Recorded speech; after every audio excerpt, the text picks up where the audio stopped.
Hello friends, स्वागत है आपका सुनमा ट्यूटोरियल के एक और नए वीडियो में। तो इस वीडियो में हम लोग पढ़ेंगे पेरिस शांति सम्मेलन में विल्सन की भूमिका या पेरिस शांति सम्मेलन में अमेरिका की क्या भूमिका थी। ठीक है, ये दोनों क्वेश्चन एक ही है। यह question BA part 3 history honours paper 8 के लिए बहुत महत्वपूर्ण है, तो आप लोग इसे ज़रूर से ज़रूर पढ़ के जाइएगा। मेरे टॉप 10 क्वेश्चन में भी यह क्वेश्चन शामिल है। ठीक है, और ये टॉप 10 क्वेश्चन का आंसर का ये 5वां वीडियो है। ठीक है, तो आप लोग 4 नहीं देखे तो इससे पहले जाके आप देख सकते हैं। ठीक है, तो चलिए वीडियो को शुरू करते हैं। सबसे पहले हमें लिखना है परिचय। परिचय में हम लोग क्या लिखेंगे? 1914 से 18 4 वर्षों से अधिक समय तक हुए भयंकर युद्ध के पश्चात 1918 में प्रथम विश्व युद्ध का अंत हुआ, जैसा कि आप लोग जानते हैं। किंतु दूसरी ओर इस युद्ध के फलस्वरूप अनेकों जटिल समस्याओं का उदय हुआ, जिनका समाधान करने का दायित्व मित्र राष्ट्रों के कंधों पे था। ठीक है, इन समस्याओं से निपटने के लिए विजय देशों का पेरिस में एक सम्मेलन हुआ, जिसे पेरिस शांति सम्मेलन कहते हैं। ठीक है, यह सम्मेलन 1919 ईस्वी में हुआ, जिसमें 32 देशों ने भाग लिया। यानी पेरिस शांति सम्मेलन कब हुआ था? 1919 ईस्वी में। इसमें टोटल 32 देशों ने भाग लिया था। इसमें विजय एवं पराजित राष्ट्रों के बीच राज्यों की सीमा निर्धारित करना, अस्थायी समझौते और शांति स्थापित करने का प्रयास किए जाने थे। किसमें? पेरिस शांति सम्मेलन में। क्योंकि प्रथम विश्व युद्ध के दौरान पूरे विश्व की राजनीतिक, सामाजिक, आर्थिक, सांस्कृतिक स्थिति बिगड़ चुकी थी। पेरिस शांति सम्मेलन का अध्यक्ष वुडरो विल्सन था, जो अमेरिका का राष्ट्रपति था। ठीक है, चलिए परिचय में आपको यह लिख देना है। उसके बाद थोड़ा सा देखिए, हम लोग क्या पढ़ेंगे? पेरिस शांति सम्मेलन का उद्देश्य तो आप परिचय में भी पढ़ चुके हैं कि क्या करना था, पर यहाँ पे थोड़ा अच्छे से पढ़ेंगे। ठीक है, देखिए क्या था पहला उद्देश्य? युद्ध की अवधि में विभिन्न प्रदेशों तथा जनशक्ति व धन शक्ति की हुई क्षति का अनुमान लगाना। ठीक है, इसका दूसरा उद्देश्य था पराजित देशों के साथ संपन्न होने वाली संधियों की रूपरेखा निर्धारित करना। अगला है भविष्य में युद्ध की संभावनाओं को समाप्त करने के लिए आवश्यक प्रबंध एवं व्यवस्था करना। फिर मित्र राष्ट्रों की क्षतिपूर्ति करना। जो मित्र राष्ट्र विजय हुआ था, जिसमें ब्रिटेन, रूस, अमेरिका, ऑस्ट्रेलिया आदि देश शामिल था, ठीक है, उसको मित्र राष्ट्र कहते हैं। एक ध्रुवीय राष्ट्र होता है, दो गुट में बट गया था विश्व युद्ध में। ठीक है, ध्रुवीय राष्ट्र में जर्मनी, इटली, जापान, ठीक है, ये सब आते हैं। तो इन लोगों की हार हुई थी और मित्र राष्ट्रों की विजय हुई थी। तो मित्र राष्ट्र क्या चाहते थे? अमेरिका तो नहीं, और लेकिन बाकी जो मित्र राष्ट्र थे, जैसे कि खास करके फ्रांस और ब्रिटेन, ये चाहते थे जो भी नुकसान हुआ है वह ध्रुवीय राष्ट्रों से अर्थात जर्मनी से वसूला जाए। क्योंकि युद्ध का शुरुआत किसने किया था? जर्मनी ने ही पोलैंड पे आक्रमण करके विश्व युद्ध का शुरुआत किया था, इस वजह से। अगला है अस्थायी रूप से शांति की स्थापना करना। तो ये मुख्य रूप से 5 उद्देश्य थे किसका? पेरिस शांति सम्मेलन का। ठीक है, अब हम लोग पढ़ेंगे पेरिस शांति सम्मेलन में विल्सन की क्या भूमिका। तो जो हमारा मेन क्वेश्चन था कि पेरिस शांति सम्मेलन में विल्सन की भूमिका।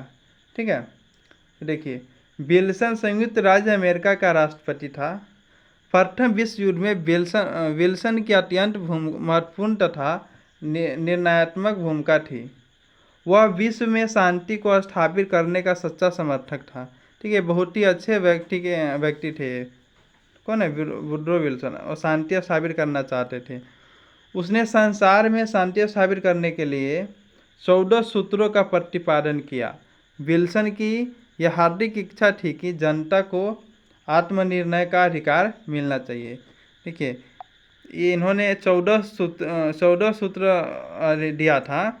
ठीक है, यदि 14 सूत्र का प्रतिपादन हो गया होता वर्साई के संधि में, ठीक है, तो ये दूसरा जो विश्व युद्ध हुआ ये नहीं होता, पर ये 14 सूत्र जो दिया था इसको अमान्य कर दिया फ्रांस ब्रिटेन।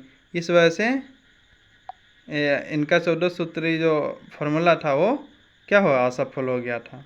चलिए आगे हम लोग देखते हैं विल्सन के 14 सूत्री सिद्धांत क्या था।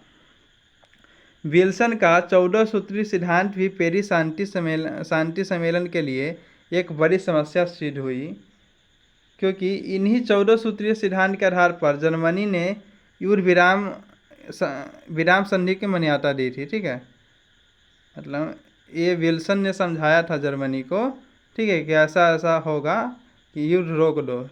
ठीक है, तो जर्मनी ने युद्ध विराम कर दिया था, किंतु जॉर्ज क्लीमेंसो, ये फ्रांस का प्रधानमंत्री का था, ठीक है, फ्रांस का, के प्रभाव के कारण संधियों को गुप्त निर्णय के आधार पर तैयार किया गया।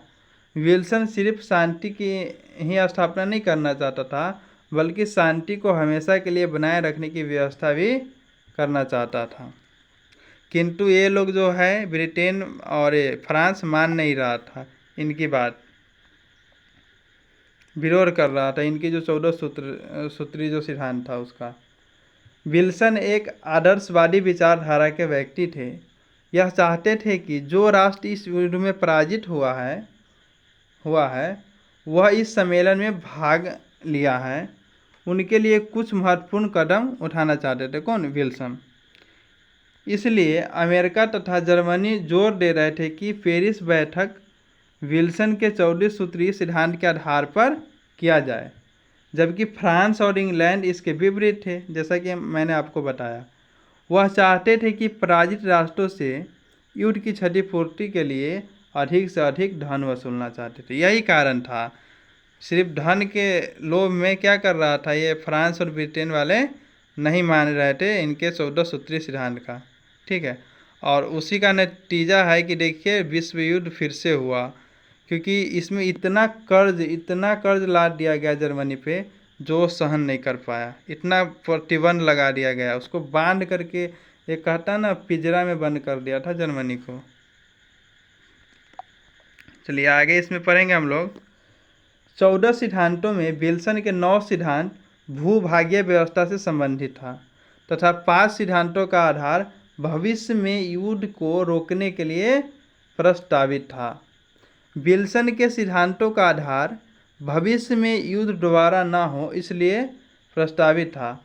विल्सन के सिद्धांतों की विजेता राष्ट्रों ने आलोचना कर उन्हें काल्पनिक और आदर्शवादी घोषित किया। यही यहाँ पर विजेता राष्ट्रों से मतलब है कि फ्रांस और ब्रिटेन ने क्या किया, विल्सन के सिद्धांतों को क्या किया, आलोचना किया और काल्पनिक कहा।